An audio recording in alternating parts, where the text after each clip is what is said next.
We're going to get started again in just a minute. Oh, no. I guess we got everybody. I was gonna say, Yeah. do you want me to go down the hall? But we got the most important people here, which is you all. Bang the gavel up. All right, we're going to call this meeting back in session. So moving on to the rest of the agenda, we have David Thrift here to discuss the revaluation. Good evening. So just a few topics I wanted to focus on tonight based on some questions that we've been receiving.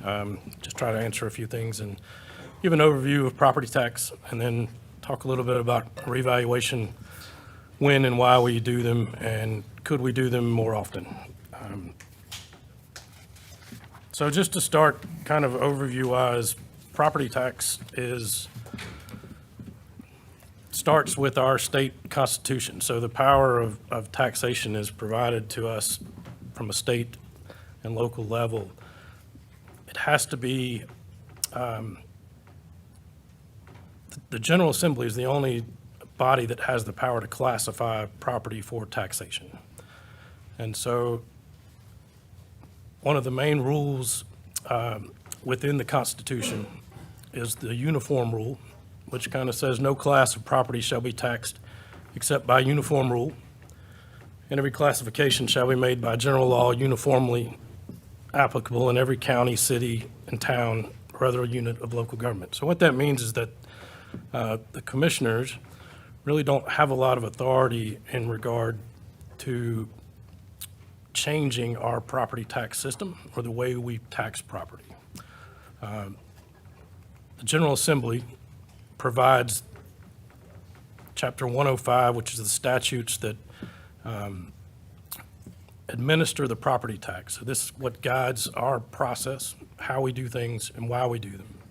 It's all called the Machinery Act because it is the machinery that provides for property taxation in North Carolina.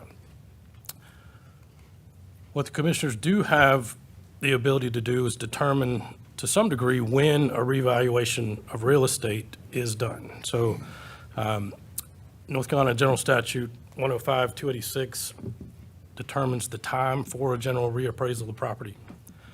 It is mandated to be done at least once every 8 years, but the commissioners can determine to do that more often, more frequently, if they choose to do so. So it is up to you guys to make that determination of when to do a revaluation.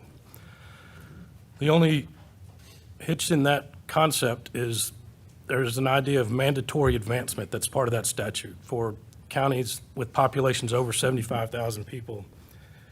If our sales ratio, which we'll talk a little bit about what that is in a minute, is either below 85% or above 115%, then we're mandated to do a revaluation within a 3-year period from that date. So you could set a time frame of anywhere between 1 year, every year, up to every 8 years.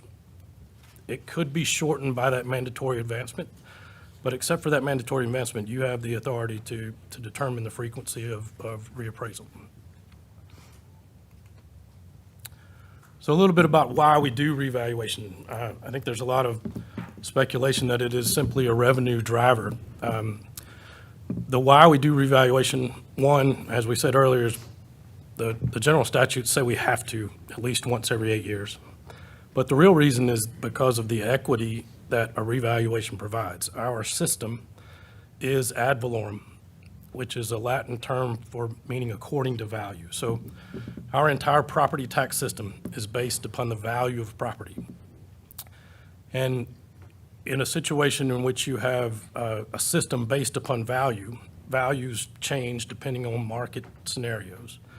So a revaluation is a way to reset the equity within our system because all value changes over time. So you do a revaluation to reappraise property to a current market value so that everybody, and that's the equity in the system, is that everybody has a tax value during that reappraisal of a specific market value. And a revaluation changes that to 100% of market value for everyone across the board. So when we say sales ratio and that 100% concept, you'll see on the slide here, that's really a statistical analysis that we do. It's the relationship between the current tax value and the sales price of a property. So if a property is assessed with a tax value of $240,000 and it sells for $300,000, it would have, within our analysis, a sales ratio of 80%. So any ratios that you see in our studies, either globally or on individual properties that are below 100%, means that the tax value is lower than what the actual market value is. So if the sales ratio concept is higher, that means values, tax values are lower than actual market value. So this is a good slide. It's a little difficult to see, but I think you can get the idea from just the imagery here. The point at which we start at zero of that blue and that orange line is, consider that a revaluation date. So if you look along that graph, every year that you go away from a revaluation date, you will have properties that either appreciate in value or properties in orange that depreciate in value. And every property will be somewhere in between those concepts of appreciation or depreciation. But no property will be the same, and no property is going to change over time in the same way. So the further away you get from a revaluation in this instance is a description of how inequitable that system becomes unless you are based on the current market value. So the idea of doing revaluations more often is certainly beneficiary to that concept of equity. So the more often you can do a revaluation, the more equitable your system becomes. So real estate is certainly the biggest part of this concept. Our personal property, business personal property, motor vehicles, and public service companies are more of an annual evaluation. So they're really on a market value. Real estate is the largest of the property tax and therefore the most driven by this revaluation concept. So the more often we can do it, the better off it is from our system standpoint, from an equity for our taxpayers. So the other side of that determination, obviously if it's better to do it more often, then we should do it every year would be the obvious analysis. Until you look at the other side of that concept is just what it takes to do a revaluation.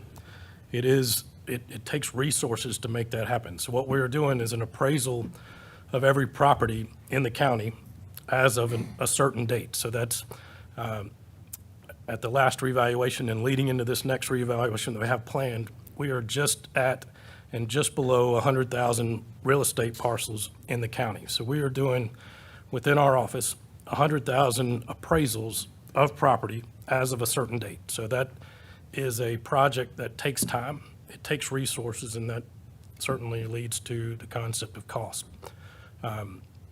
This is just an example. I don't expect you to see these individual numbers here, but what it shows you is that this is a 1.5 to 2 year project that we plan out from every detail of what our appraisers, what our office members, and what our staff is doing over that 2 year period to make sure that we can fully do a reappraisal within the time frame that we've set to do it, as well as do the typical annual work that we do every year anyway. So our appraisal office does annual work that we have every year, and we also do these revaluations, which we are currently on a 4-year schedule. And so every 2 years, we are within the project of doing a revaluation.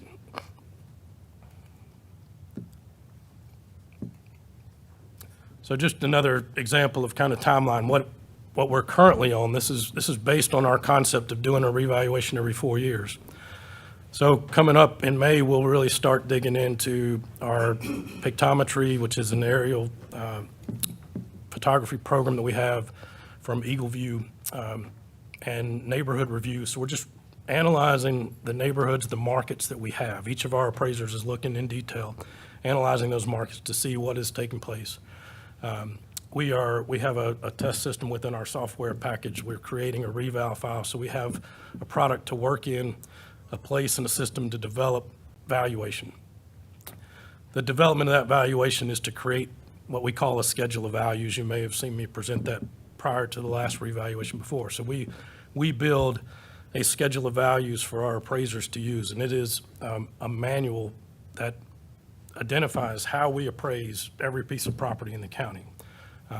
We use that schedule of values once it's adopted by this board to appraise all property in the county.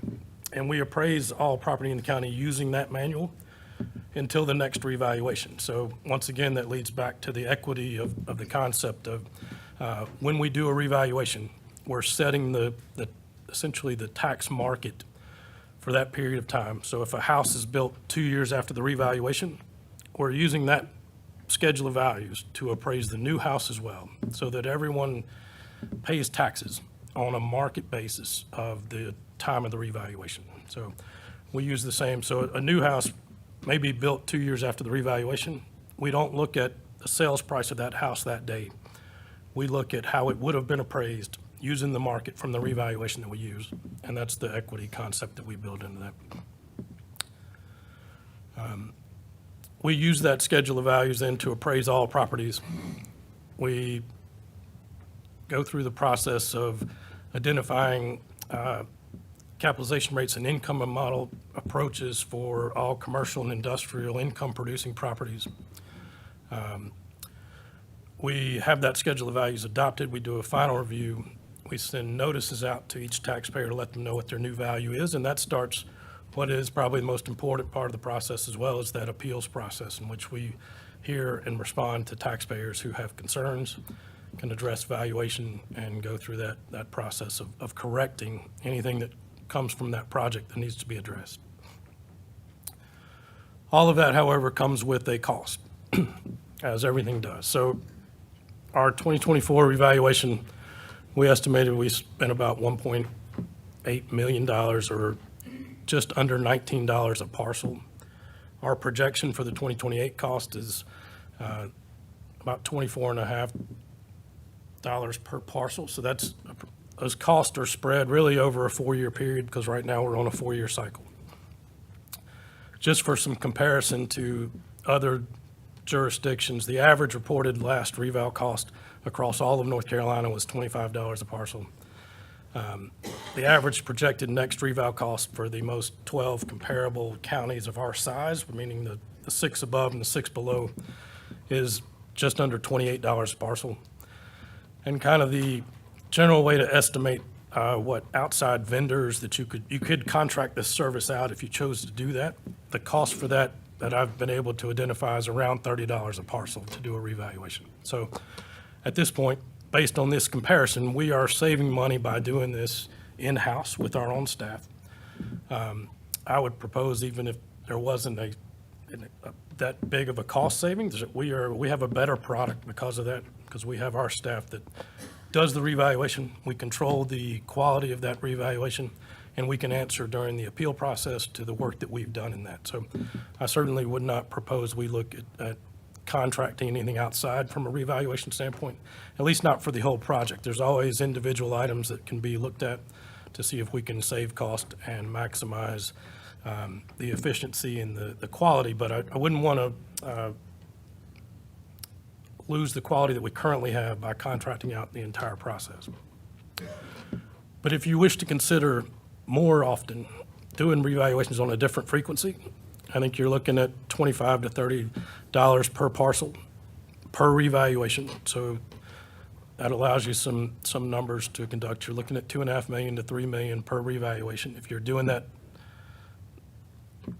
every 2 years, that's essentially doubling the cost. So you're saving some fixed cost when you do it more frequently, but you're adding the need for more appraisers and more resources, because if our project timeline condenses, we're going to have more people to work on that project. So increasing frequency is going to add cost to the concept, even though the benefit you receive is truly equity and appraisal.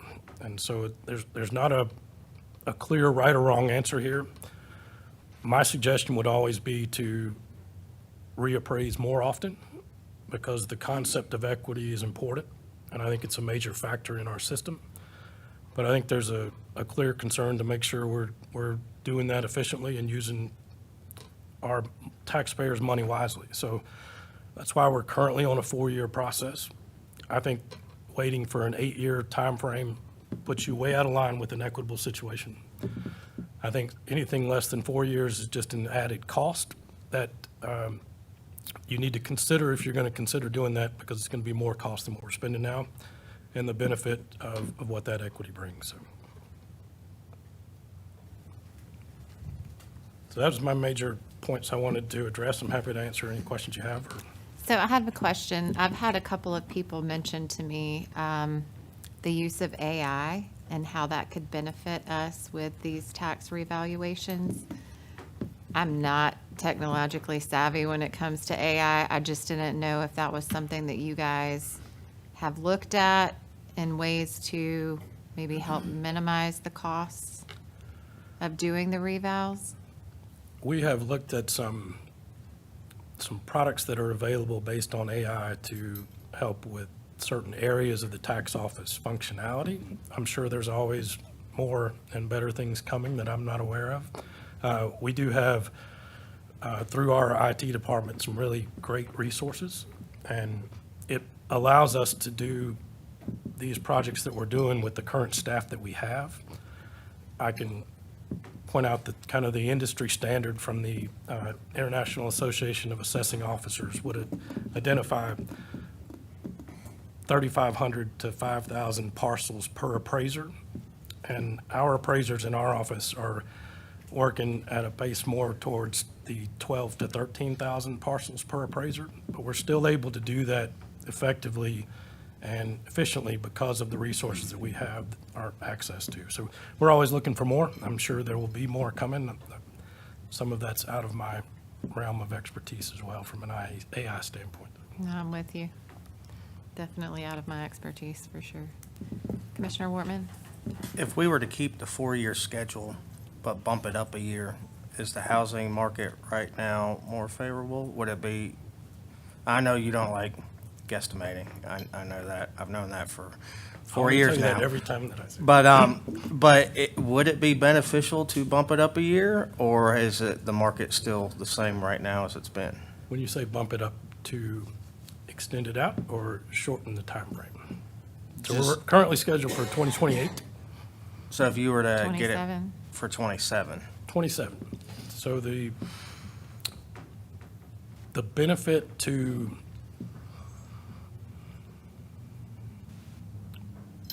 benefit to who would be the question. So right now, we're looking at our sales ratio report from our most recent sales ratio report to the state showed that our overall global sales ratio was a little over 90%, 91, 92%.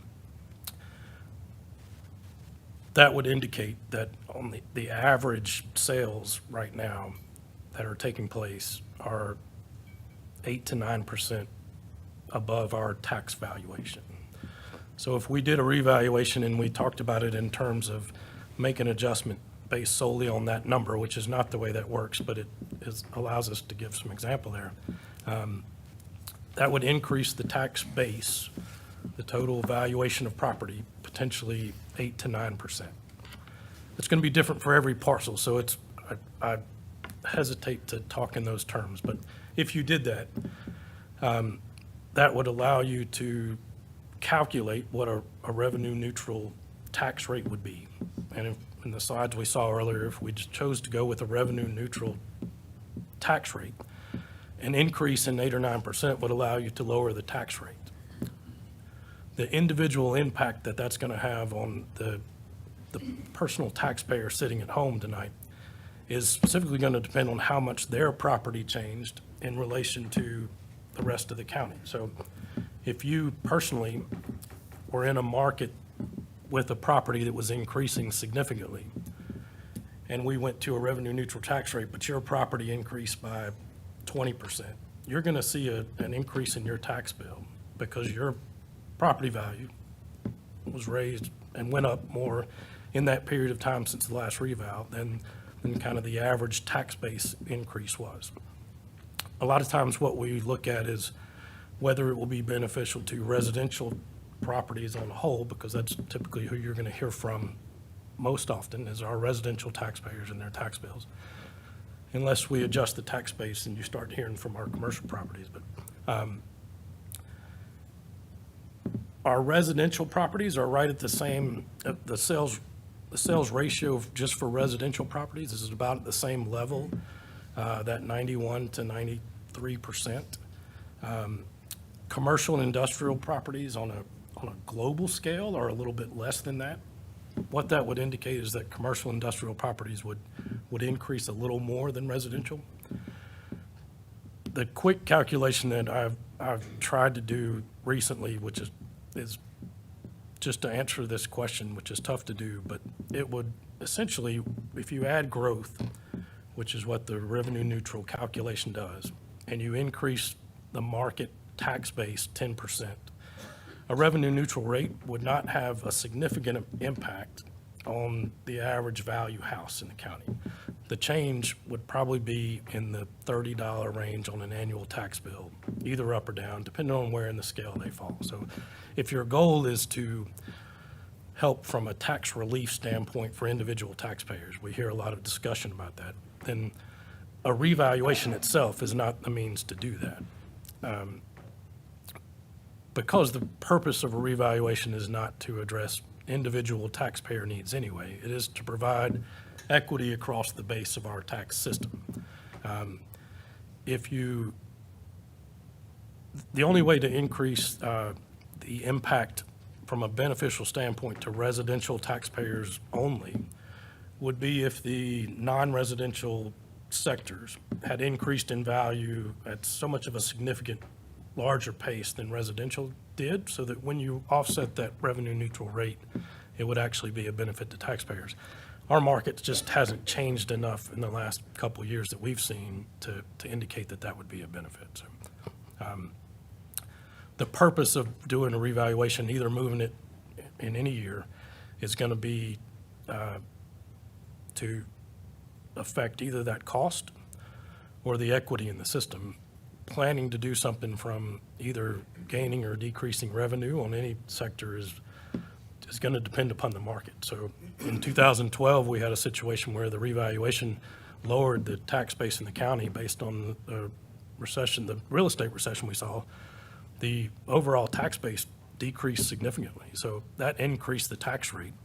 And once again, that was a situation in which it depends on where your individual property fell within that analysis as to whether your tax bill was either increased or decreased. So it's hard to speak in global terms of a revaluation as to what the individual impact is going to be for people. Okay, I'm gonna take everything you did and dumb it down for myself here, what you said. So what I got out of that, and correct me if I'm wrong, it appears the revaluation on this equity play that we're talking about benefits the government more than it does the taxpayer. And the fact that that increase, even if you lower taxes, you may still end up paying more on taxes. It kind of creates a facade that, hey, we lowered your taxes, but in reality, we didn't, because we got higher valuations that at lower tax, you're paying more taxes on it. So the equity play, to me, is more for the governmental side, I want to say, and not for the taxpayer. Am I saying that right? So I think there's two ways of looking at when you talk about lowering taxes or raising taxes. You have that concept from within your budget standpoint, whether you raise taxes from the entire property tax standpoint. And then what the individual homeowner, if that's who we're talking about, sees as whether you've raised their tax bill or lowered their tax bill. And that can be, there's no way to predict. What I am saying is that there's not a way to predict what that individual homeowner is going to realize from a revaluation, even at a revenue neutral standpoint. So revenue neutral would mean, as a board, you've only increased the property tax base by the amount of growth, the new revenue that would have come from typical construction and building and additions to the property. So your budget, when you approve it, may not truly increase taxes as what we would call a budget increase in taxes. But an individual homeowner could have a higher tax bill. In a sense, 50% could have a higher tax bill and 50% could have a lower tax bill. It's really a matter of market transaction for that individual property. So those two terms that you talk about are different things and different, it depends upon the meaning of what you're saying. Is there, you're in the tax business, is there a sweet spot? I mean, there's got to be a differential in the type of house value that would affect that. We know housing prices in Cabarrus are above average in most places. to me, you should be able to find a price point where you say every house below 230,000, a reval probably wouldn't have that much of effect on, or may lower, but every house above, it's gonna raise their taxes. And we look at the houses that are in Cabarrus County, we could say, well, that's gonna affect 75% of the people, and the savings will save 20% of the people. Is that a fair assessment of how you could look at that? You could do some analysis like that. Typically, it would be the other way around. In a normal real estate market, particularly one like we've seen over the last number of years in which supply is the concern. As housing affordability goes up and increases, lower valued properties are going to increase more often. So the market, the demand for lower value properties goes up as the overall market increases. So a revaluation typically might, in this kind of market that we're seeing now, would generally increase values of lower value properties more than they would higher value properties. The market is stronger in that regard. That's not the same for every situation, and there's not a way to predict what that's going to be for the next reval. So if your goal is to affect that, the fact that it takes a year and a half to do a revaluation makes it a concern to try to hit a target with a revaluation as to who you're affecting, because that takes a prediction of what the real estate market is going to be a year and a half from now and who's going to have the effect of that appreciation or depreciation. So just kind of looking at it from picture standpoint. So, at this point, this is just a projection where properties will increase and properties will decrease. Where your property is, or where an individual property is, or where an individual classification of property is on that time frame is going to be different for every revaluation that we do, and it depends upon the real estate market and how things change. So that's kind of why the purpose of this system is based upon just the valuation. The benefit of that is that everybody pays upon, their tax bill is based upon the value of their property at the time that we do that revaluation. So if your property is appreciating in value, that's a good thing. You want your valuation of your property to increase, the equity that you're building personally at that period of time. You want the value of property to increase in every conversation except this one where I get involved, and that's where people don't want to see a higher tax value. But it is not economically a bad thing for property valuations to increase. There is a cost to that from a tax liability because our system is based upon that value. What you said is what I was hoping you would say. But what you basically told me, and I was thinking this, that our ceiling may not go up high, but our floor is going to keep going up every year as far as prices of houses. The lower houses are going to cost more and more, and it's going to affect those people more than it will the ones with the major houses, because there's already a thin market for that. There's only so many buyers can buy $1 million homes and do that, but the crux of the people, the middle class and the lower class people, their houses are their valuations are going to go up more just from the result of revaluations, because the bigger houses are going to drive them up, but nothing's driving the bigger houses up. So it seems like it's kind of going to be an unbalanced tax on those who really can't afford it yet. That's been the case for the last couple of years. That was significantly the case during that 2 to 3 year period in which markets were increasing rapidly. There's a lot of factors that go into how those markets change over time. So that's not a given that that's going to be the case and always is the case. It's not always been the case. It's just an effect of the current market situation we see, and that's why predicting what the market drivers are going to be 2 years from now is a difficult conversation to have. I'm not a prognosticator. My economic ability is to analyze what has taken place, and that's my responsibility as the assessor, is to analyze the values of a particular time frame based on the market that has taken place, not necessarily to project what will happen. That's a different conversation and a different kind of economist that I you might need to appreciate do that. I'm that. not trying to put you on the spot. Where I'm coming from, though, is the way I see Cabarrus County growing, and I'm always looking for the 5-year plan. Sure. Type thing to go out. What I see in what I think is our housing crisis is currently it's a supply-demand situation. And then we have all kinds of issues of trying to get new housings in here. But we can't bring in new housing because we don't have the infrastructure and schools to support the people that come with it. So we've kind of put ourselves in this box that, you know, if we're gonna grow anywhere, we gotta figure out that. Because we can't bring any more houses in the current condition we're in because we can't support the people with the schools, basically, and the roads and infrastructure. And so that's why I see this housing supply demand not going away for a while. And I'm just scared if we start putting reevaluations on our citizens every 2 years or more, that all we're doing is building an automatic tax increase every time we do it. Even though you cut your taxes, it's going to increase property taxes for somebody down the road. And I think it's going to increase the ones who can least afford it. That's just my personal, how I see this going. So I just think we need to think somehow how to fix that before we start talking about, let's do more reevaluations.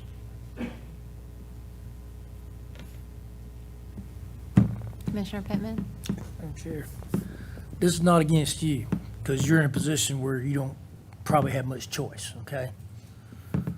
But I want to thank you for bringing up what statute and what part of the Constitution, because I didn't know just where to look.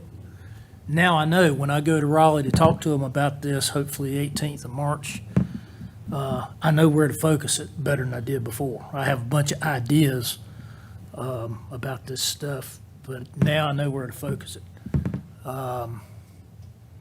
Because I've been in conversation with some of the folks in Raleigh, our 3 representatives, and some others whom I know, including Mitch Setzer, who's chairman of that Property Tax Reform Committee, co-chair of it. He's a good friend of mine. And I've been telling them some of my ideas, and I don't think they're all going to happen, but I have been told by some of them that's stuff we're already considering. One of the things is to do away with revaluation. The value of your home is none of the government's cotton-picking business, so we need to change this right here so that it is no longer the government's business. Personally, I mean, I represent a lot of people who voted for me because I wanted to do something about this. Because they're madder than wet set hen, you know?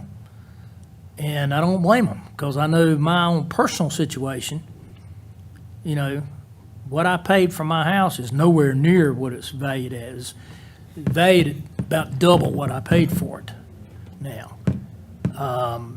For about 3 years, it was valued maybe 20 or 30,000 more than I paid for it. And my tax bill was $1,984.33 a year for those 3 years. Then we had this recent revaluation, and it went up from 165,000 something that they were saying it was worth to 276,710. And my taxes went up from 1984 to let me think, $2,756 a year, I believe it is. Now, there's a lot of people, I struggle to pay that, but I can get it done. Thank God I don't have a mortgage anymore, I probably wouldn't be able to do it.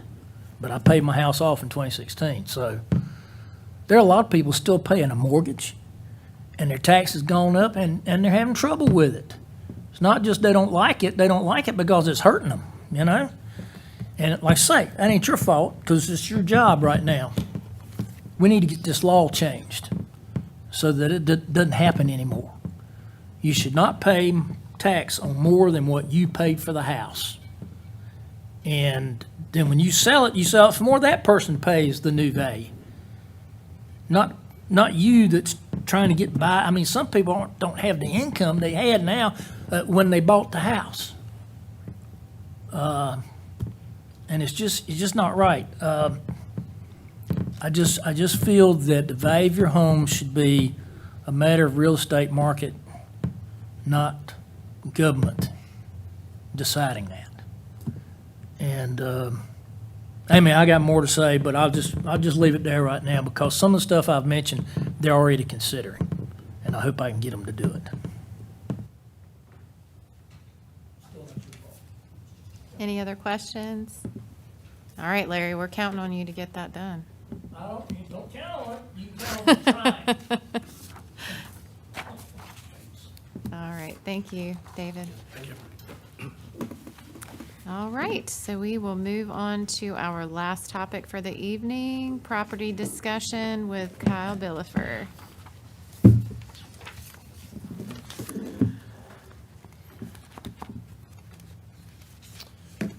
Okay, so just wanted to kind of bring up some of these points to the board. Some will be kind of looking for a little bit of feedback, and then more we'll bring up to you probably within the next 2 months.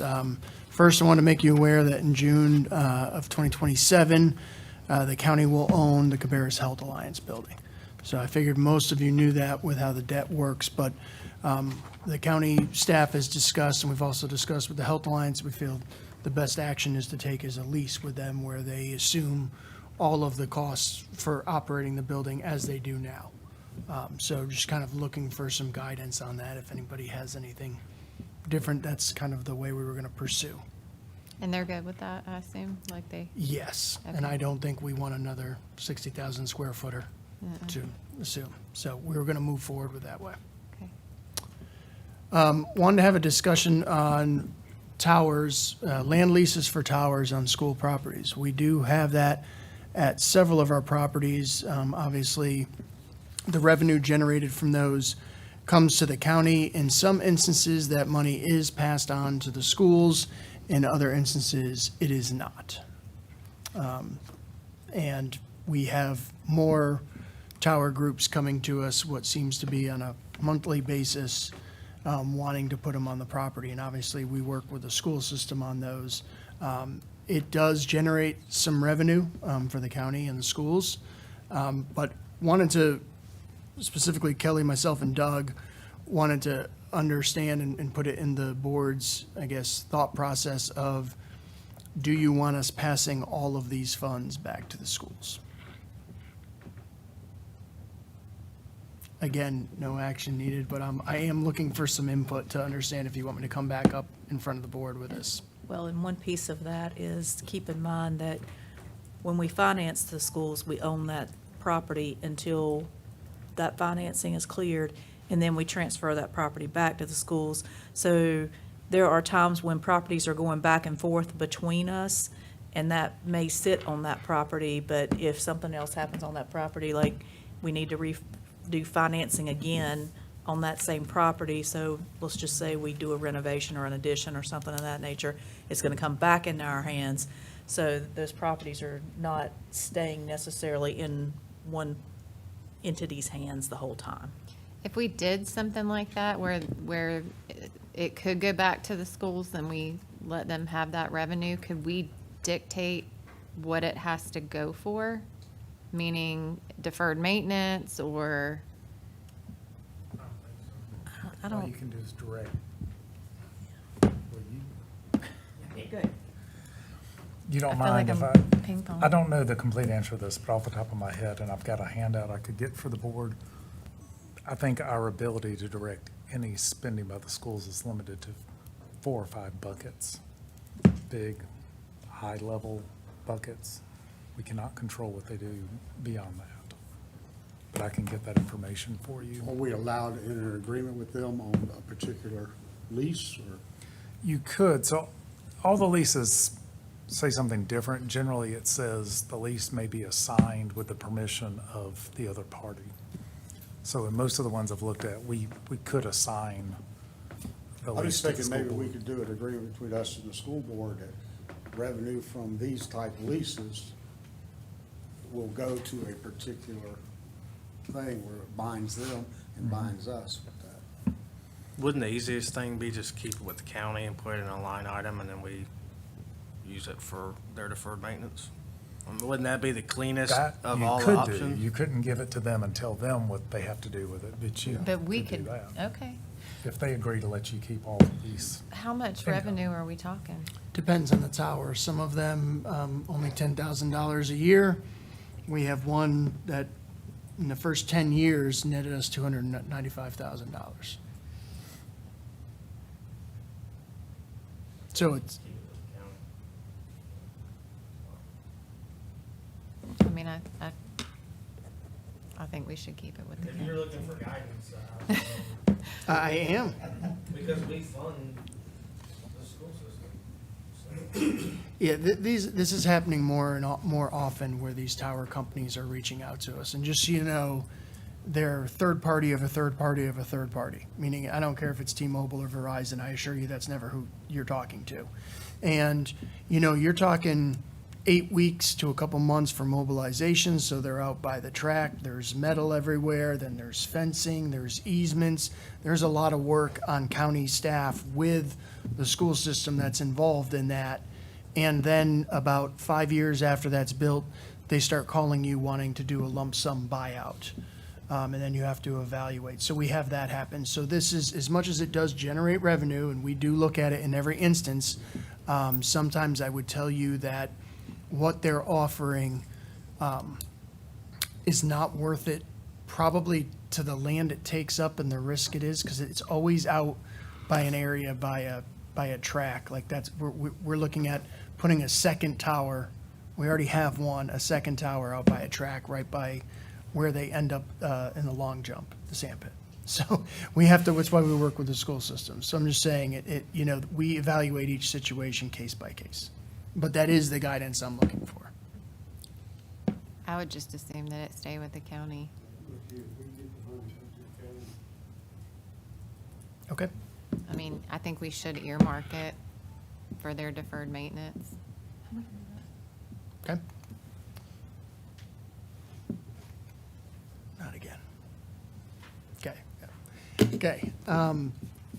Camp Spencer, there has been some conversation about this before, and I just presented it in the CIP. The lease expires in June of 2028. Again, that lease is with the Boys and Girls Club. Staff has pushed out the CIP for this location, and that was shown in the earlier presentation. And I'm just looking for some acknowledgement that that was pushed out and that you are in agreement with that. And then by pushing that out, we have several buildings out there that I would not tell you are of complete structural integrity. And I'd like the permission to use the money that is left over in the design of the master plan out there to make what I would call temporary structural repairs. And when you ask me how long temporary is, it'll be temporary until I see that they're no longer working and the walls are shifting again. But I think it would be in the county's best interest to make those structural repairs from a liability standpoint. Now, if the board wishes not to renew the lease and move forward, then perhaps that's a different discussion, which is why this all comes up at once. So, and I don't know, I'd kind of take the advice of council if we would need to have those discussions in a closed session or not about renewing that lease and the implications of that, since it is property. Well, you certainly could, and I think, I mean, this isn't my item, it's your item, so, but I thought the purpose of it was to get some direction on whether they want to have that deeper conversation with you. Yes, so that's But kind of we what could I'm do looking that. for, is do you want to have, does this board want to have a deeper conversation about renewing or not renewing the lease out of Camp Spencer? Because it does have some financial impacts on the next moves that some of the departments make. So you'll be discussing possible acquisition of real property in closed session. So we can't say whether we support it or not, that's it. I think you can say what your opinion is, but we wouldn't get into a deep discussion about terms or anything like that.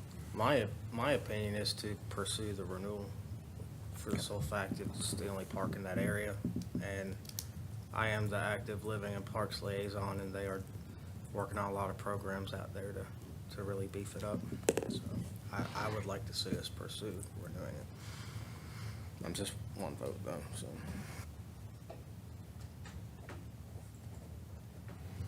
I think it's certainly good to have a discussion, consider the pros and cons on it. Be sure we really understand what we're doing. If you understand, make sure I understand, that sort of thing,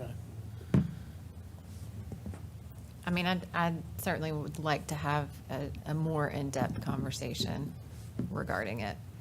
And would the board like us to hold off on any structural repairs to those buildings while we have the conversation? Well, we're talking about a lease that expires in 28. So I think whatever temporary structural things need to be done in Is between. there a difference between what we would do as far as repairs if we keep the lease versus what we do with repairs if we don't? I mean, obviously some repairs have to be made either way, but what's the difference? The repairs range in $150,000 to $190,000. Right, and if we don't renew the lease, how much repair would we have to do to keep it up until 2028? I don't think this is anything you do temporary. I think I just hope that it would hold out for 2 years, quite honestly. Okay.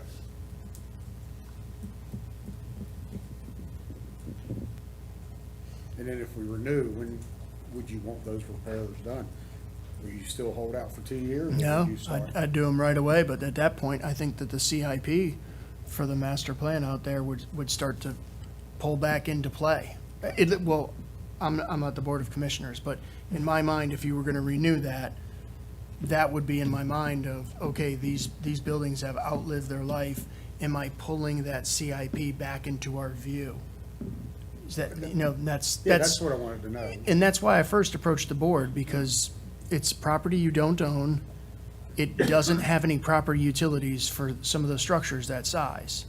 And to me, that's my job, is to tell you those things when it doesn't make sense from a maintenance or an operational standpoint, other than where it's located and we don't have another, so take that all off the table.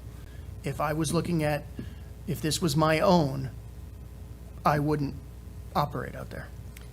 So, have we had discussions with the boys? So the Boys and Girls Club own it? Yeah, we met with them. Okay, We explained to them the situation, the type of money that we were looking in, putting out there, the type of money we have put into there. And we asked them to poll their leadership and see what they felt about, I guess we gave them a couple different options. Taking it back, operating it, transferring it to us, a bit of everything. And I have not received any feedback.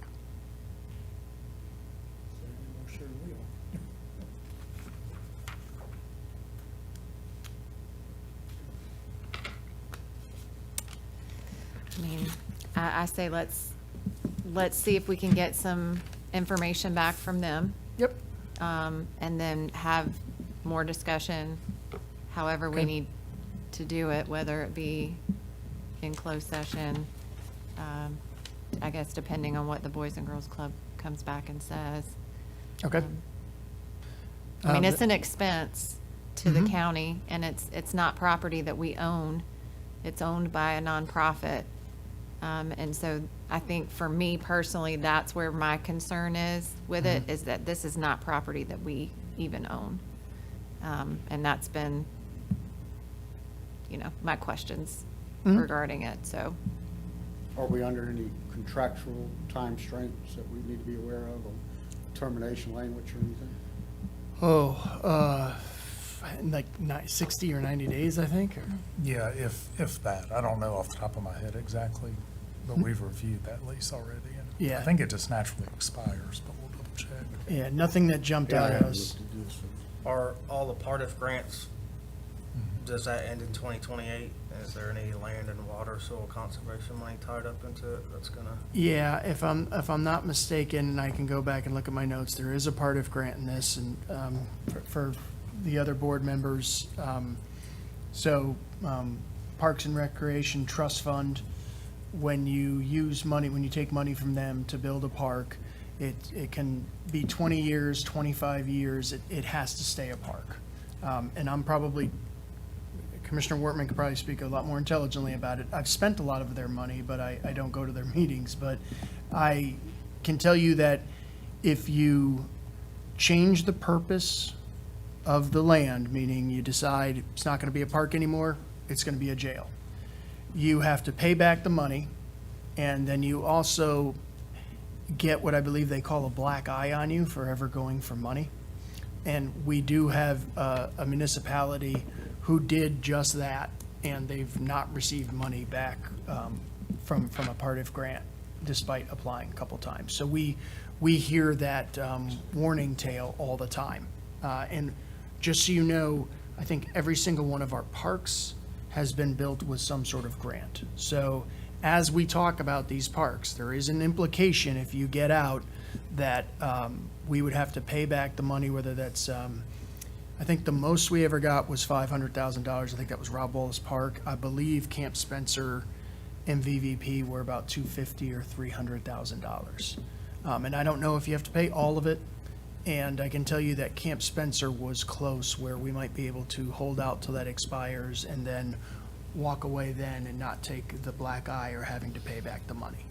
And we can do all that research for you. So you'll get us that information? Yes, before we would come present, actually probably the director, Byron Hagler, would be with me, because it would be the Parks Department, or ALPS, that actually filed that paperwork for that grant. So they would have the grant application.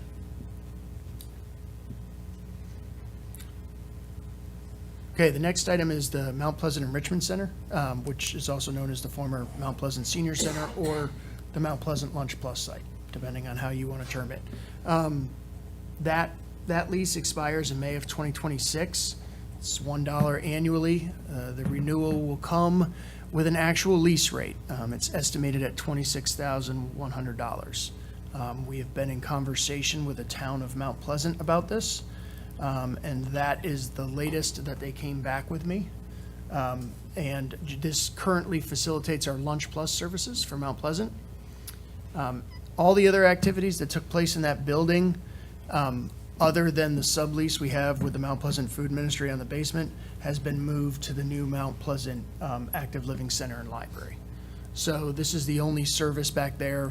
And obviously, the way that the lease reads, we have put in the maintenance and the money, the utilities, that's all been on the county. They would handle the roof and the parking lot and the landscaping. So anything exterior is what they've been handling for us. And now they're trying to, obviously after the initial lease ran out, they're trying to generate some revenue. So looking for some guidance, because again, this does just, the only houses Lunch Plus in there. And we have not identified another site for Lunch Plus. And Elise is here and she can speak about the numbers and the folks that utilize it. I will tell you, after just quickly looking at the leases that we have for our other Lunch Plus sites, this is obviously significantly more. But again, it's a whole building and it's 24/7 that you're leasing it for. It's not a certain area in a church that you're leasing. So it's not apples to apples, but to give you an idea, that would be about 4 to 5 times the cost of what we would use for a regular Lunch Plus site. Does that sublease go up if ours go up? The sublease is free, right? I mean, the board directs me, I guess it would. But yes, it's free. It's currently free for them.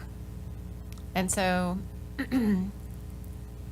it would, how many people go? I know it's pretty well attended, the Lunch Plus. We're looking up right now. Okay. And there's not another place in Mount Pleasant that we've identified that could potentially? We hadn't really started looking. We had conversations kind of ongoing with Mount Pleasant. And when they came, we weren't expecting them to come back with this kind of price, to be honest. So that was a little bit of a surprise, and we just got that information about a week or two ago. And so we kind of wanted to have that conversation with you all. If if the direction is to look at other sites, we can approach. There's not to be fair, there's not a lot of places in Mount Pleasant Right. that we could do it at. There's not the availability So of the they number of won't buildings. Negotiate that least favorable to their brother. Meaning, have I tried to negotiate with them yet? Do I know? Have we tried to negotiate with them yet? Is that what you're asking? Yeah, No, I reached out to them and asked them what their plans were, and that was the number they came back with. I wanted a starting number before given some authorization to do that. I have no problem doing that. I would just need some guidance on how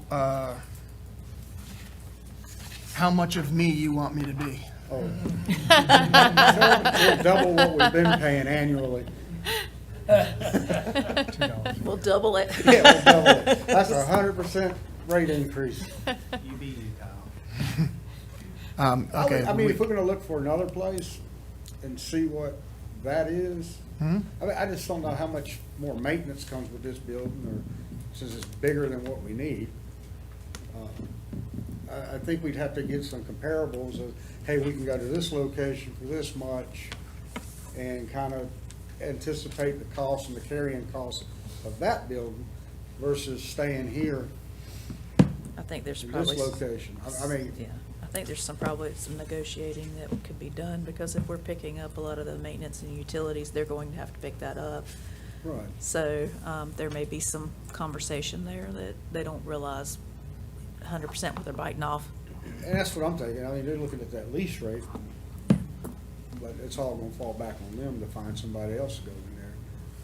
And Should be they have to noted that- maintain it. If we're maintaining it, I don't know what that expense is, but I assume this isn't a new building that we're, No, Yeah, this is it's an Mount extremely old Pleasant. building, actually. Very old building. Yeah.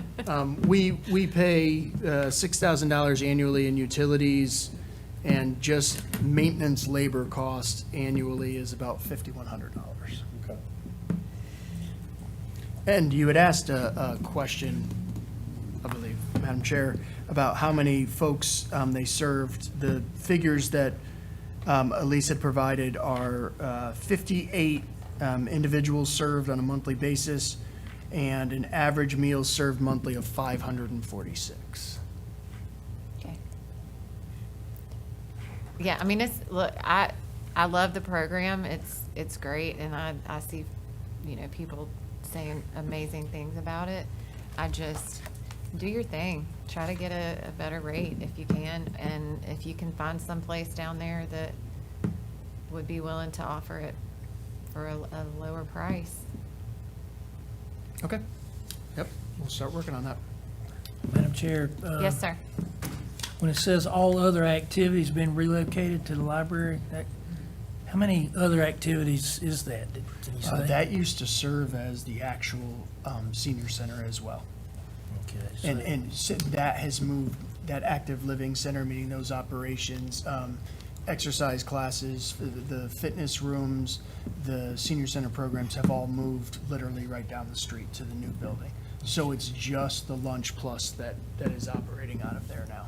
Well, and the Lunch Plus is an important thing that serves a lot of people, but all those other activities, and we're gonna pay $2,699 more for just one activity, that seems a little out of kilter to me, but I can't give you the definitive answer, but it just seems like you're gonna pay that much more for that much less going on there. Well, I think I was given the guidance to Yeah. go make some things happen, so I'll Okay. try to go do that. Well, I just pointing out that's a consideration when you do that. Yes, absolutely. What exactly is the Lunch Plus program? Yeah, so it's a nutrition program for seniors. It's partly funded by HCCBG grants. We do have 5 Lunch Plus sites, 1 in each municipality. As Commissioner Pittman mentioned, they are well attended. They serve, they don't just provide nutrition, they also provide an outlet, networking, socialization for seniors in our community, and they very much value the service. We just went to a ceremony in Midland, Commissioner Pittman and I, in regard to the Lunch Plus program, and it is such an opportunity for seniors in our community to gather together over a meal, to socialize, to get some recreation services. to really build a sense of community. I don't suppose they would be able to do this at the new library and active living center also? It would significantly impact the services, the other services that they could offer, because you're talking 9 to 1, pretty much. Roughly 9 a.m. to 1 p.m. usually. They're usually out by somewhere between 12 and 1. Yeah, so 5 days a week, you would be half a day, but you couldn't use the multipurpose rooms. And I will say, in 3 of our municipalities, we lease from churches. So churches, so they pretty much give us a very reasonable rate. I mean, maybe a third of the cost, a quarter of the cost of the license. So I was actually gonna suggest that, because they do have that community church down there that took over the old Mount Pleasant school. Just throw Well, that out there. we'll send a lease out to try to find a different location before we send me back to the town of Mount Pleasant then. $2 a max, Yeah, no, a year. yeah. I probably might get you a better deal than that, but, okay, yeah, so we both, Elise and I will start on that. Thank you. Right away. I just say, I hope you can work out something reasonable, because from what I saw down there at the one in Mount Pleasant, I mean, you can't always tell by appearances, but my understanding of what I saw there is this provides a lot of camaraderie and comfort that some of those people might not have otherwise. So I hate to see those people in Mount Pleasant lose that. Yeah, I don't think any of us wants it to go away. I just think if we could find a more economical way to do it.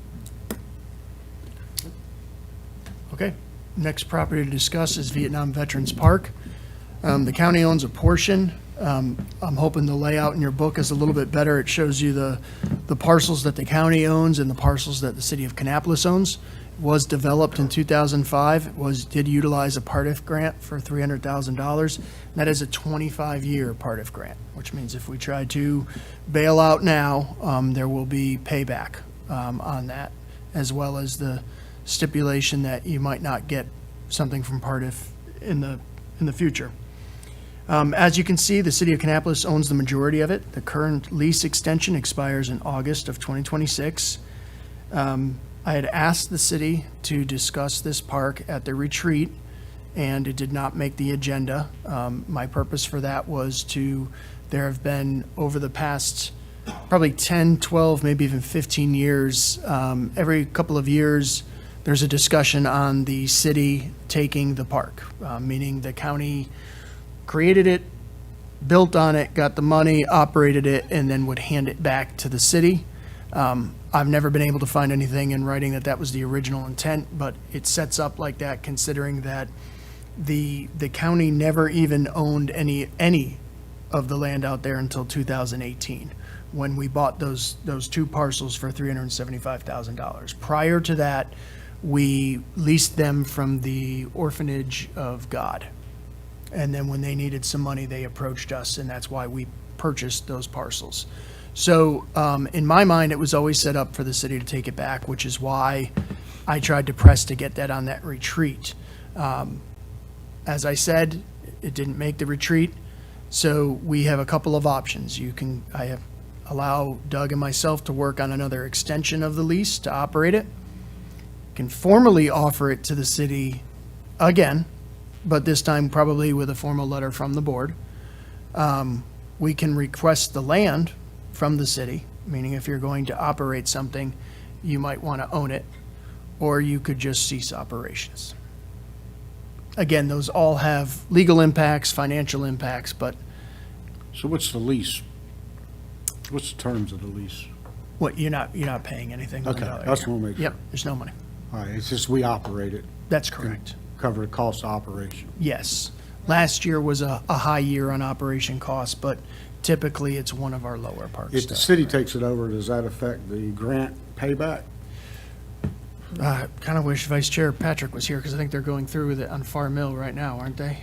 I think we are allowed to transfer it as Yeah. long as it continues for that use, but I think there's a few steps that you have to go through. I know you have to go back and talk to them, because we built Farm Mill Park in Harrisburg, and then the town operated it, and now we're completely turning it over. So that's, I wasn't here for all those discussions, meaning physically I didn't work for the county, but that's how some of our parks started, is we would use our capital to build them out, operate them for a few years, get them to a certain level, and then turn them over to the municipalities. I would also note that if we offer it to the city again, you may want to consider a ramp there, because they're in the middle of their budget season too. So if they're picking up additional cost, we have to kind of plan that out together so that it gets transferred at the right time for everybody. What if they decide not to lease? I guess it's their lease or our lease. What are we're leasing the 48-acre tract, or? Yes, they would retain ownership of that, and then we would have those other parcels. We're yellow, they're Okay. purple, magenta, what have you. And they've never said why they don't want to take it over. They just don't have anybody, I mean, Not- has there been any conversation? Never that has gone to Kelly or myself, I'll say that. Okay. Nor was I given any understanding of why it wouldn't go on the agenda for discussion at their retreat. But at this point, I don't think another email from me is going to help. So I'm kind of looking for some guidance. I mean, I honestly think that we should make a my opinion, formally ask them to take it over again. And you said that requires, Yeah, I'd just like to know what their outlook is on this. I mean, do they have an outlook, hey, eventually we're gonna own and operate all this, or their outlook is, we'll just let the county do it as long as, until we can just, no one can Annapolis, until we can figure out another development to put in there and go that way? I suspect, I don't know this for sure, but they've had transition in their board membership as well, and they may not have had a good understanding of what the majority wanted. I'd like to hear from Byron before I don't know which one of these options is the best. Byron deals with this every day. That's his department. I would like to hear what Byron has to say about it. So. Okay, we got a couple different things out here, and I'm trying to make everybody. yeah, I mean, I'm good with listening Yeah, somebody's got more information. with Byron, to Byron on it, and To our work session? I know it's short notice. He probably can come Monday. We'll message him. I think he's a little busy tomorrow, but I'll try to message him and. Because I understand Kyle needs guidance so we can move on it, but Yeah. so it needs to be quick, but I would like to hear what Byron has to say. Yeah, we'll see if we can get him here Monday and just add a quick minute to the agenda to talk about it. okay. Same question on that, Doug. Any time restrictions in the lease agreement about renewing? I don't believe so. We've already looked at that. Okay. Yeah, we've looked at this one and evaluated what the various options were. All right, the next property to discuss is the former Mount Pleasant ball fields. So the 3 ball fields on the corner, that when I gotta get this all right in my head. When they built the new middle school, the county acquired, because it's statute that reverts back to us, we got the old middle school. We sold the middle school. That parcel came with the middle school. We maintained that parcel because the association had nowhere to play baseball, softball, and we maintained that. Then Virginia Foils Park was built, which has those fields. It's my understanding that the association is still utilizing those fields, whether it be for practice or games. I think it might just be for practice. I was here when we acquired the Foils property and the discussions that took place. I've not gone through all the meeting minutes, but I can tell you the consensus was that we would sell that property once we built the new park and replaced their ball fields, 3 for 3, which the county did. I don't know if the association has grown in numbers and that's why they're utilizing both, or if it's prolonging the new fields that we built because they're doing practice on these fields. So I don't know if it's a business model thing or not, but I can tell you that that cost was not something that we're budgeting for, because quite honestly, we don't even have an agreement with them on those fields. And again, previous board, but the intent was to sell that property. It was our intent to sell it. I will say we did probably push them off a little bit on those fields longer than intended to let our fields grow a little bit before we started having a lot of activity on it. But the intention was to sell the property.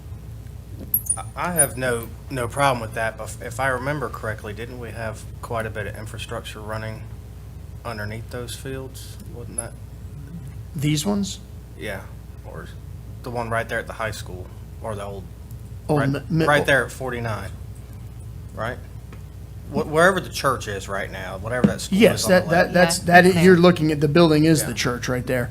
When you say infrastructure, Was it electrical, or? I Yeah, just it- remember something was said when we discussed this several years ago about things underground. Might have we been- looked at putting a parking lot out there because we were afraid someone was going to get hurt with the way that they park on the street right there for the games. And when we looked at that, there was some issues with all of the underground electric that goes to the lights to be able to do that. Again, this is us just selling it. So, and this is the one instance where I couldn't care less what's under the ground. I just want to sell it. I'm okay with it. Yeah. So I will say, I actually had conversations with, I guess it's the lady who runs the Little League. Stacy? Yes, Stacy. So they have been paying, from my understanding, during baseball season, and they had about 400 plus kids sign up for this, which was in addition to the other teams that use the new fields. And they were paying for the maintenance of the, like cutting the grass and all of that stuff, paying to maintain all of that, I think. That is correct. We do initial field setup, and they handle the maintenance of the fields throughout the year. And so what is the cost? Of this parcel, Yes. roughly $26,150 a year. And what does that cover? Electrical? Yeah, you've got $2,800 in water service, $8,400 in electric, about $3,950 annually in repairs of lights, and about $11,000 in grounds maintenance with initial setup and clay and dirt and things like that. And they don't pay us anything to use it. Well, when you say they're paying, I assume they're paying to maintain it, but no, it's my understanding from the Active Living and Parks that we are not receiving any revenue from them. But I believe Byron met with her and let her know that moving forward at the Virginia Foils complex fields, there was going to be some sort of payment needed, just as we're moving forward with at the soccer complex at Franklin Park. Okay. We didn't try to get them to pay anything because we also told them when they were using these fields that the plug could be pulled at any moment if we decided to sell it. So we didn't really pursue asking them for money because initially we thought we were going to sell it quicker, honestly. Yeah, Byron has commented to me several times that he has reminded them that this was most likely just going to go away and they were going to pull the plug. But I don't know about the excess teams and things like that. Is that something, do you want her to present before you make a decision on this? Well, and that was just the conversations that I had had with her last baseball season regarding what kind of impact that was going to have on the children who had signed up under the association.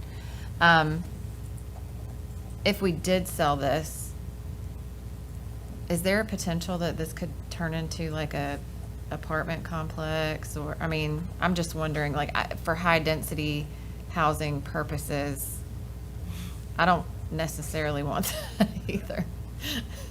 That'd be the town of Mount Pleasant. It'd be zoning. It'd be Aaron Burris. Why don't we trade it to the town for the Lunch Plus program? Kind of stole my idea. It was already in my head. Same amount of money. Can you work that out? I doubt they'll bite on that, but I will try. I mean, it's worth a conversation, right? Just to be sure, is there any chance a Little League group could buy it? I don't think they would have that kind of They funding. wouldn't. I had a feeling they wouldn't, but thought it was worth asking. I mean, the other part is to, honestly, people are parking on the church's property to use these fields. Just want to make sure Were everybody's they aware of given that. Hopefully permission the church to? would want I think the church has allowed it, but, you know, basically the church is assuming maintenance and all of those parking lots for a lot of stuff that's happening that's not theirs. The church had asked for it before, didn't they? The church has expressed interest. Some other leagues have expressed interest. I would say they're not like little leagues. They're more like, I guess, travel leagues or something of that nature. We've had 3 or 4 different people approach us over the past couple of years about it, but we've never kind of really gotten to the point where we were willing to make a move, I guess, with offers. Start a bidding war, Kyle. I would hope that whatever we do, it can be maintained as baseball fields still. Think about the kids and whatever, to get to use it. I kind of wish the church could buy it and take it over, and still have baseball out there. I played Little League ball with my church when I was a kid. I'd hate to see that lost. Well, and that was the discussions that I'd had with her that was the fear with it, is that because they had so many kids signed up for Little League and that particular group of Little Leaguers, that they wouldn't have anywhere to play.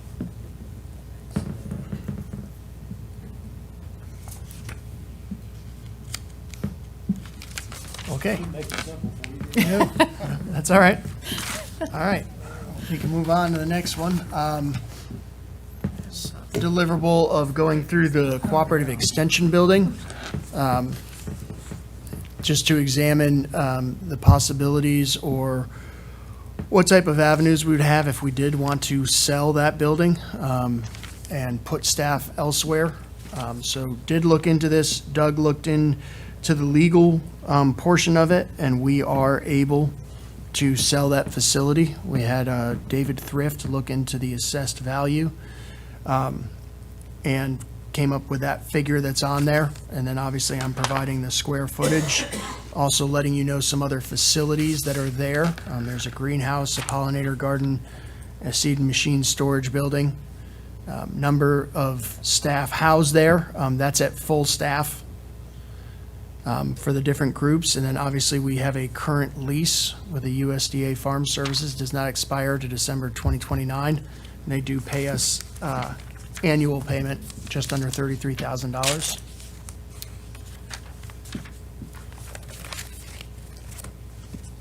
Does anybody have any questions on that? We also have the renovated kitchen inside.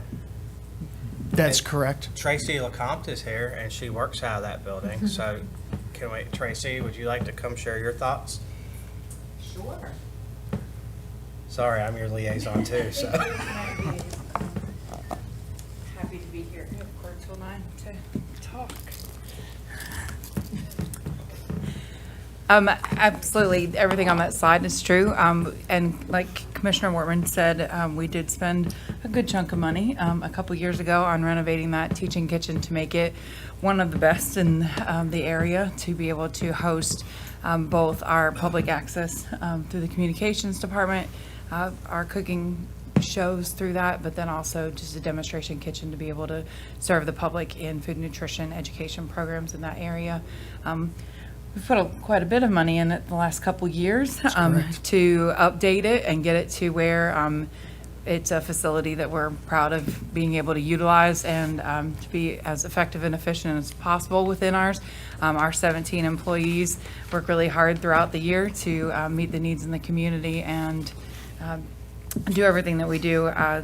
If you think about what our 17 folk, how they reach the community, we do everything farm to table. So we work with our commercial growers, clients that are producing food locally here in Cabarrus County, and then all the way up to all of our 260,000 residents to learn how to eat that food and cook that food for their own nutritional value.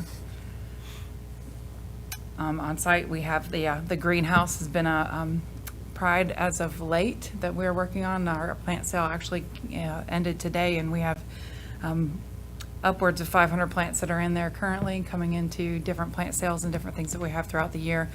Also educational programs that we grow things in those pollinator gardens and greenhouses that then we then go to do programs at the Lunch Plus clubs and at the libraries and at the active living centers. A lot of internal things within our departments as well as serving outside. While the facility was not built for us, it was definitely retrofitted to be as best as we can in that facility. I think there's lots of opportunities for that facility to grow and to do different things in that facility. In a perfect world, we would have a much bigger space with lots of things. We are spatially confined in there. We oftentimes need to go out to use other facilities around the county for our programs. Limitations arise within the space that we have there, both for storage and for programming use, so we are oftentimes out in other places. But we like that location because it is centrally located for the county. It is a little bit of a drive for some of our farmers to come, but when we're talking about the impacts that we're able to reach, it's a good, nice central location for us. Thanks, Ken. Questions? Happy to. Well, that sounds to me like, in a way, you'd kind of hate to let it go, but you could use more space. So, do you have in mind trying to maybe sell it and get something else with more space? We're always open to those conversations. I know what we have discussed is that what the money, and I'm not a real estate agent, so I don't know how to answer that question. But in my personal opinion, the money that you would get out of it, we would not be able to, produce that. So you're talking about investing money into a future location. That would be more than what you would probably get from that location. So do you have a suggestion of what? Oh, I have all kinds of hopes and dreams, but I'm happy to pull up some things and we can always have conversations about that. Okay. I think if you apply David's 90% rule or thereabouts, if your value's 1.5, you may get somewhere between 1.2 and 1.8 for that property, and you're not going to be able to build anything for that amount, especially anything near the size of that even. Right, with that square footage. I do know that there is this ongoing thing I've been hearing it since I started working at the county. A lot of the farmers felt like they were promised a building many years ago. That has not happened. I do think you would probably hear from them if this building went away and they did not have an option for another building. As you the would saying goes, it was 20 years ago that we were promised that we were supposed to be in there for just a couple years. So we're still there. Yeah, I would, Kyle, are you calculating how much it would cost to build that building? No, I'm looking up the square footage of the building to try to figure it out. But no, you couldn't build that building. The site has constraints for expansion. A high-pressure natural gas line goes along your property line. You have a large rock outcropping. I'm sure you pass it as you're on 601. You have significant traffic impact analysis and issues, and I'm sure if you try to add a larger auditorium space, you're going to run into some parking issues. I don't see where it makes sense to displace a department looking at the next 5-year plan when we have a building that they're currently in. I would like to see us keep it. Is that lease gonna cause us any trouble, Doug? I mean, if we move out, are we gonna be required to provide them another space, or? Well, we would, and I think, I'm not sure who you've talked to, but is that what you were having some conversations with someone about? That's actually federal lease. They are a little difficult to deal with, quite frankly. They just tell you how your lease is going to be and hand it to you. We have another office in that building that is also a federal person. That position hasn't been hired, or hasn't been filled in about 2 years, so it's vacant. It's in the Soil and Water Office. It does provide a benefit when it's there because of the services they provide and Soil and Water provide. But to give you an idea, we would have to find them space or wait till it expires. But I don't think legally we have to provide them space. They can go elsewhere to find their space once the lease ends, but I did not see an exit out of that lease before December 2029. Right, that's my recollection, is there's no exit clause in the lease, so that's Correct. why we would have to. Yes, find them process- something. Provide them something But else if equivalent. we just told them we don't want to renew come 2029, Tracy and I had to go through this before because we were going to ask the federal government to give up 2 of their office spaces and turn them over to co-op, which never eventually happened, but we went through the whole process of telling them, you're going to shrink your footprint or you can go. So the answer is, you don't have to legally provide it to them until you sign the lease, and then you can't get out of it until it And that's expires. what I was wondering. Okay. It's a 4-pager federal, and they won't even talk to you. They literally, there's no changing of the terms. Are there any strings with NC State attached to this? Per our MOU, the only thing is that you do provide us a space.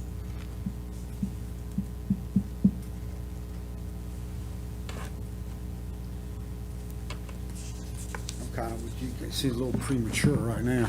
We really don't have a place to go. We don't know what we're going to do with this lease. Okay? If anybody I doesn't mean, have we any, can't put it doesn't seem like we can replace it with anything we got. For the same amount of money we're going to have with this, so. okay, Thank you for the information. not a problem. on it. Thank you. Thank you, Tracy. Next property to present on is the Milestone Building. Sure you're all familiar with that since we've held some of our retreats there. Sure you've read through the legal review. I don't know if all of you were here during that, but that gives you a pretty good understanding of what we paid for it and how long that process took. It's just shy of 68,000 square feet. Currently, number of staff housed there is 185 landing locations once transportation is moved out there. That means they would drive their personal vehicles there each day. They would have some area to sit down, but those aren't all hard offices because those drivers are out in the vans all day. So I just want to make it clear, it's hard to get a count on how many people you'll see up there every day because a lot of the departments and positions that are in there are what I would call field-based. So they're out and about. So they have like landing stations is the best way I can describe it. We do have a lease with Partners Health Management, expires in August of 2028. We can terminate the lease whenever we want to, and they're paying just over $8,000 per month lease payment. And it has an annual CPI increase on it. After David Thrift looked at it, I wanted to kind of point out, oh, it does work, or not. Well, the laser pointer doesn't work, huh? Yeah, can you show them the 4 parcels and the 2 parcels? Because I'm not sure that all of the commissioners are aware of that. Yeah, the 4 and the 2 that you own. So David had also provided a total assessed value of those vacant lots. Thank you, Kelly. So the vacant lots, what is the purpose for them? 4 of them came with the original acquisition when it was Cardinal.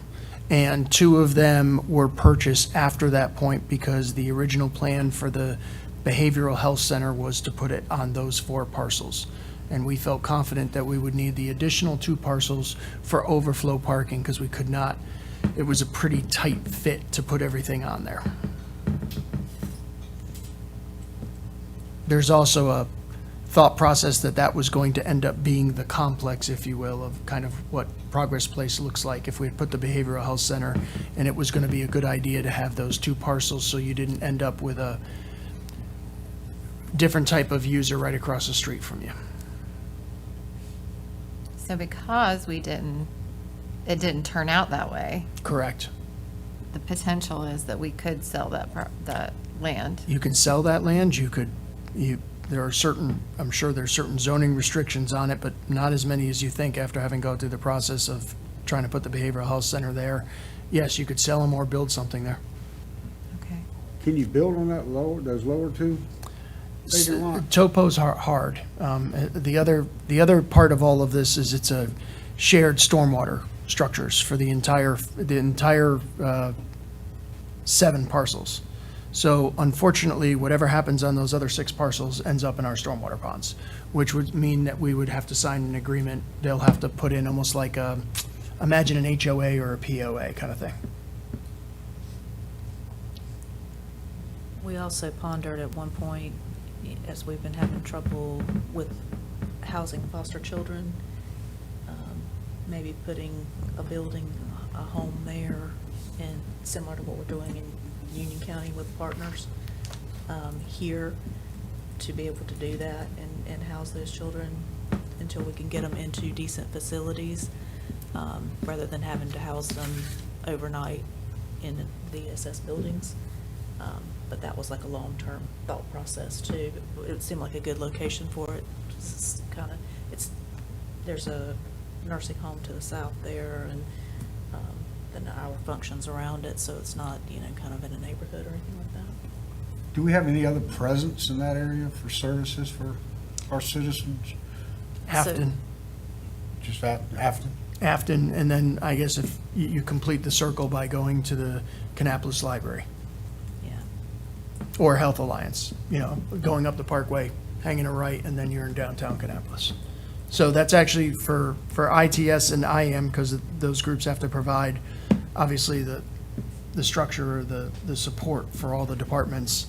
It kind of creates, Milestone ends up being the landing spot that we have to be able to kind of create that loop. That's also the backup 911. Yes, your Milestone building does have your backup 911 facility. I'm not in favor of selling any land. They're not making any more of it. And that area is exploding with growth, and we don't know what we might need in 20, 30 years. At least we have land if we need it. So I'm not in favor of selling that. Now, on your slide, you said number of staff house. Yeah. Did you ask me how I found that out? Yeah. I mean, I asked like 7 people. There's a lot of departments housed out there, and I literally, some of them are in this room, where I said, I need to know how many people you got out there, and then I would watch cameras and look for how many cars parked out there, and Okay. but I know a lot of the people that work out there, and I'm in other buildings and run into them, and I know that they're field-based, so there's a lot of people moving around. Elise has a landing spot up there. We have 4 or 5 HR folks that are up there. So I know Budget that a teams lot out of there. departments, huh? Budget teams out Yeah, there. budget teams out there, yeah. okay. All right, I was just trying to understand that part of it. Yeah, no, it's a lot of departments. Our library administration department is housed out there. Okay. Think adult protective services, Mhm. guardianship. Yep. So, DSS call center. yep, we just moved our call center to get them out of Cannon and move them over there as we start to get ready to start to phase out of that building. In fact, we'll be out of half of that building soon, and so that we can start cleaning out the furniture and the fixtures to make it ready for the owner of the building when they take it over. Is there any empty space in there, or more leasable space, or is it pretty much full? No, no, there's not any office space that you could lease. So the problem with taking some of these buildings and you try to make a single tenant building a multi-tenant building, and it doesn't work with fire code and security, and it becomes very difficult.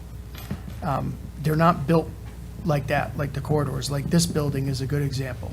So right now, the G-level roll-up door is open, and so are your front doors. So after you all go home, there's going to be 3 of us that are going to walk every single stairwell and go make sure that there's no one under them, and then we're going to check every exterior door and make sure they didn't put a nickel in there so that the door stays ajar. And that's a reality of what happens. So in some of these buildings, it's difficult. We carved out 5,000 square feet for partners, and I would probably tell you, if we weren't making, actually, it's a very good rate. we That's got, for 5,000 square feet, that's a real good rate. It's a really good rate. If that wasn't that rate, I could tell you the county could probably use that square feet, but as of right now, it's a good revenue generator, and I don't look at changing that. unless Yep. instructed. The other thing I would point out about this, it is our largest meeting space that we have, and it is used quite often now by us, by partners as well, but we use it for all kinds of trainings. I believe Mr. Pittman's been out there for the LEPC meetings. Right, and last time I went to the DHS Transportation Advisory Board meeting, they said, we're gonna start meeting out there. And they're concerned about where they're gonna park the trucks. Yeah. Buses buses. Yes. Not sure where they're gonna park them. So, We've- looking at that map, And all that. it hit me, land. what about if we added some parking on some of that piece of property? I don't know if we do that or not. We may at some point want to add some parking on that. We do have a space carved out for the vans that we will be using that, we're gonna, My concern about putting in on the other parcels is the slope down to walk and the fact that Oh, they're yeah. coming in so That's early in the true. morning and you have a workers' comp issue. People, Yeah. but yes, we're cannibalizing 75 normal parking spaces to be able to move 31 vans over there. But that was expressed as a concern about Yeah. how they were gonna get them fit in there. yes, so this is your largest meeting space that you have available to you at this time. Other than that, you're having to use the Cabarrus rooms and things of that nature, and Yeah. which interrupts. The Board of Elections is now utilizing that for their volunteer training. Well, at least you're not letting it sit there and go to waste. So that's it on those properties. I do have a slide on Stonewall Jackson. I received some questions about that at the coffee committee last night, so kind of wanted to provide a brief update. Can you go to the second page, because this probably doesn't help anybody except me? Yeah. That kind of gives you the idea of the acreage. So if you look at the green parcel, that's Franklin Park right there, so that you can kind of orient yourself. The parcel to the right of that, the 161, and then the smaller one up in the corner, that's the planned acreage and parcels that your second entrance would go through. Just to kind of orient you with everything. The smaller parcel, far page right, that's your historic district. So that's the actual parcel that was carved out with the historic buildings. And then the one on the lower page, on the bottom of the page, that was what was planned to be the Public Safety Training Center. So I've received questions about this, and what I would tell you is that the county's intent during the process of acquiring the property from the state, which was extremely difficult, both from a legal standpoint and a patient standpoint, was that we will sell that historic district as quickly as possible. We have been engaged with North Carolina Preservation, Preservation North Carolina, I apologize, their acronym confuses me every time. Preservation North Carolina, to go through that process where we would basically, and I'm going to let Doug clean this up legally for me, but basically, we're entering an agreement with them, and then they will market that property. They have a list of folks that they have worked with before that buy historic buildings and renovate them. So old schoolhouses, old libraries, old museums, turn them into bread and breakfasts, things like that. Now, there are covenants placed on that parcel, not the other parcels, but that parcel. And those covenants deal with if you were going to go in there and, I'm going to use the word renovate, but you can't renovate those buildings like you can renovate another building. But if you're going to put something there, you're going to either use reclaimed materials or materials that look like the original materials there. You're going to somehow have that same aesthetic. That was the only way it would be turned over to us. And I'm sure some of you have heard this before, being in those meetings. We are getting closer to the point of being able to handle that transaction. There was some concern with the attorneys on the language that was originally in the transfer. And Doug, if you want to kind of speak to that and how that's cleared up as of recently? Yeah, I mean, we don't have a lot of specifics, but oddly enough, the State Historic Preservation Office required the covenants to be put on it before the state, before the governor actually signed the deed and deeded it to us. And then when we start talking to Preservation North Carolina, their attorneys had objections or concerns about language the state had put in it. So we got an email just today or yesterday where Preservation North Carolina says, okay, their attorneys say we're okay. So in other words, they're now willing to be that intermediary who takes it and markets it for us. But it's, as Kyle said, it's gonna be cumbersome and difficult because do they have any value as they sit there today? You know, maybe, maybe not. The current school, which you see kind of between the 161, 13, and 32 bubbles, the current Stonewall Jackson school sits behind it, and their only access is driving through the historic property. So, you know, that may be an issue, but that's how it was given to us. It was on that condition that they always have, you know, access through it. So there's a lot of moving pieces, but, So it's gonna be a tough sell. You're not gonna get well, a and lot of value. maybe not, but that's why we need Preservation North Carolina to do this. This isn't something you would go list with a real estate agent and sell. This is a community service. This is not going to get you money. Yeah, that's what I figured. It's not gonna get us money. Just want to make sure everybody's clear about that. Yeah. Kyle, down there That'd be at too easy. 92.5, did we ever do the forest, where they were gonna take care of all the wood and everything? We did a forestry project and we made money. So that's done? Yes, it's done. That is correct. I'm trying to get my bearings. I know Stonewall, Charlotte right there. Yeah, Old Charlotte is the it small is Old one. Charlotte, Yep. okay, where those buildings, buildings here that Are dilapidated. okay. is the existing. 92.5's 49, Highway 49, Yeah, and then Stout Road. okay, so. You know the self-storage right on 49, like the big orange U-Haul self-storage building, that's kind of right in front of that. I just want to make sure I was talking, or thinking about the right buildings there, because back before I got the fencing put around those buildings, they took me through and showed me, you know, there was one that somebody went in there to get out of the cold and lit a fire and burned it down.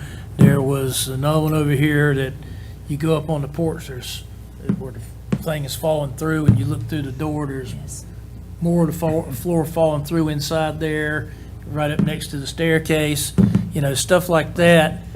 And they told me, I don't know how accurate they were, but they said that, you know, they had a lot of people wanting to get those buildings and put a business in them and stuff like that, and it always fell through because it was gonna cost $2 million for asbestos remediation per building, they said.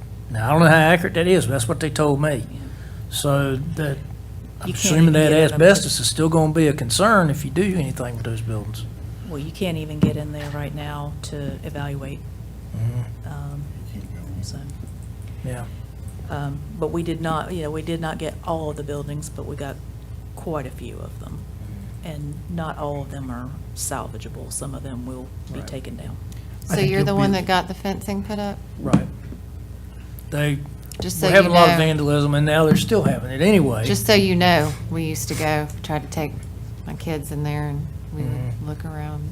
Couldn't do that after the fence came up. Well, Thanks, Larry. they, originally it was gonna be $200,000 they tried to get me to get for the, and Tim Moore, wouldn't let me have the $200,000 because he wanted it for his, what is it, baseball tournament, AAU, you know, up in his area. So the next term, I was able to get it, but it was $220,000. But, anyway, it was trying to preserve it from the vandalism that was going on, but people still get in there and paint on it and stuff now anyway, so. Can we put a cooperative extension building on it and use it for farming? Maybe. Yeah, you probably actually could. You'd have a lot of rock, It though. was historically a farm, and it's great. But right now, Pianos there, so- your concern is just that selling that piece we have to sell. Yeah, your liability with that piece is, Right. Extremely I mean, difficult. There's no other options we're discussing with the rest of it at this time. I am not, you're gonna build a second, I mean, I felt that the board was all in favor of the second road into Franklin's Park, so that takes up two of them, so you only have one left, and it's landlocked to a certain extent, and don't know, I don't know I don't think you, well, if given instruction, I'll try to market it. I'm just not sure what you're going to get as it, because the access to it is difficult, and the topo's not that challenging, but you're going to be next door to a railroad, a U-Haul storage, concrete type of industrial spot, and then I believe Concord has a parcel there where they plan on putting emergency equipment warehouse of some sort. And the transfer did require that it be a public use, correct? Yes. So when the property was transferred to us, it has to be used for a public use. Purpose. Yeah. What about the church that the bridge goes to? Didn't we lose that piece of property? We don't own the The part. bridge is gone. Yeah, the bridge, but the church that sits on that opposite side. You of don't the need road. a I think that church. was included, right? Church is ours. Yeah. All right. So, back to saying, we're only discussing that top part. I'm just providing an update because I'd. Doesn't make sense to mess with anything else at this time. I want, it would be in the county's best interest to offload that historic parcel as soon as humanly Gotcha. possible. That's what I wanted to know. If the board would like me to look at the 92.5 acres afterwards, then they can provide me that direction. We don't currently have a real estate agent under contract, so provide me that direction, and then I would go in that direction. Any other questions about Stonewall Jackson Training School? Okay. Go to my last slide. I got you.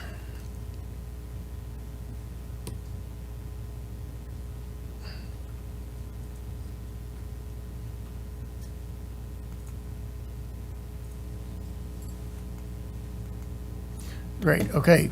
Last presentation is just, we do get questions about operating expenses at our various parks. Sometimes we seem to get them more.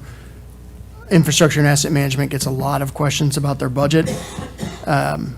Why is their budget so large? We try to explain that infrastructure and asset management carries the bulk of the funds that are used to provide turning all the equipment in these buildings running, the maintenance, the cleaning, the custodial supplies. And this coming year, it'll be different. We will no longer carry the budget for utilities, but in the past, we've always carried the utilities. So that's, a significant amount of money to carry in the budget, and we get these questions. So I worked with the Libraries Department and the Active Living Parks Department to put together these operating expense numbers. Obviously, this is very high level. I can't tell you mileage and fuel and everything that goes into them, and this is a snapshot in time. So each year, each building costs a different amount of money to operate because we do different repairs in that building. So in 24-25, for Vietnam Veterans Park, only because we talked about it recently, we did a lot of asphalt maintenance, and we actually did a complete project out there of asphalt. We replaced all of the volleyball courts equipment and all the basketball courts equipment and most of the picnic benches. And we kind of do that, you kind of move in a, yes, it depends on the wear and tear, but if you can hold off and do everything at one park at one point, it does make it a little bit more efficient to do that. So I would tell you that the IM expense numbers, those fluctuate each year based on the amount of stuff that breaks in the building. The other expenses, obviously, and revenues are a little bit more, and I don't have Melanie and Byron here up with me, but, Melanie's here. oh, Melanie, I would Come tell on you. up, Melanie. I don't think they fluctuate as much with their expenses, as much as we would from infrastructure and asset management. So I am correct. So they're a little bit more flatlined, and ours kind of ebb and flow, but this does give you a good screenshot into your different library and park locations. And I put co-ops in there only because of the question about selling the property. I wanted to kind of put in there and show you what the expenses of that building were on an annual basis. Melanie, do you have the numbers by chance on how many people you guys serve with the libraries, just total.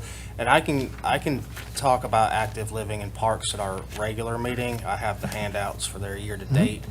I didn't bring them with me because I didn't catch this one, but I'll give a presentation on that. Now, I know as far as active living in parks, and Byron gave me full warning that you would eat me alive for saying this, so I'll try to clarify it. So when they broke theirs down, active living in parks, not counting IAM, it equates to about $20 out of somebody's tax bill a year. However, when you add in infrastructure, asset management, and all the grass cutting and everything else, it becomes a much higher expense. But like I said, at our regular meeting, I'll present those numbers because they had the amount of foot traffic to each location. I don't have those papers with me, so I was just curious though if Melanie can report on the library traffic and what we're seeing with how they're being used. We expected, when we opened that Afton location, that our usage at Harrisburg would go down, but it has not. So we have just gained all of those Afton users and not lost any. If you've been in Harrisburg, it's a small building. We have a small staff in there. We don't have a lot of space for them, so we were hoping sort of to farm some of that traffic out, and that hasn't happened. Fiscal year 23, we had almost 300,000 people walk through the doors. In fiscal year 24, that went up to 325,000 people walking through the doors. Fiscal year 25, 385,000 people walk through the doors. Partial year so far for 26, we've had 276,000 people walk through the doors. So our numbers are absolutely increasing every year. Circulation, we started out at about $785,000 circulation in fiscal year 23. Last year, we were up to 852,000. Yeah, all of our numbers just keep increasing. So when we hear the argument that people aren't using libraries anymore, your numbers prove that false. People False. are actually, Yeah. because not only are they renting books, but they're doing the programs that you guys put on. And I forget the one, I think it might be at Afton maybe, I'm not sure, but there is one I think that they do for autism. We do a couple for children and adults with disabilities. So it's much more than just checking out a book. It's become somewhat of its own community where people. Do you know how many study rooms we put in at Afton? 8, 10? Yeah, it's more than 8. Yeah, I think it was more than 8. 10, 12 study rooms that we put in Afton. They're always booked. It's incredible, the number of people that we get in those study rooms. And that's just to come in and study or do their small business, bookkeeping or stuff like that. That's not counting programs, that's not counting checking out materials. That's just people using our space.